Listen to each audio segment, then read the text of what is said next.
రంగా మా పాలిక వేటి రంగరంగా ఏ అమ్మని గన్నురా శ్రీరంగా ఎంత చక్కని యోడివి సీతాభిలక్ష్ణుడమ్మా ఈ బిడ్డ శ్రీరామచంద్రుడమ్మా ఏ సోదతనయుడమ్మా ఈ బిడ్డ వేణుగోపాలుడమ్మా బిడ్డని హడ్డేసుకో దేవకి హందసందమ చూసెను పాపిష్ట దేవుడైతే బాలక విటుమంటి బ్రహ్మరాశ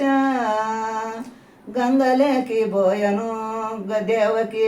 స్థానంబులా చేసెను బిడ్డని హడ్డేసికి దేవకి హందసందమ చూసెను పాపిష్ట దేవుడైతే బాలక ఇటుమంటి బ్రహ్మరాజ అల్లద్ద పిచ్చొచ్చాను బాలక నిమిషందు నిద్రించరా పిచ్చి నాకు తెలుసునమ్మా కనతల్లి నిమిషందు పట్టుకునేదా అల్లద్ద వచ్చాను బాలక నిమిషందు నిద్రించరా పామునకు తెలుసునమ్మా కనతల్లి నిమిషందు పట్టుకునేదా మహానాగుద్దమ్మా మర్చిపోయింది.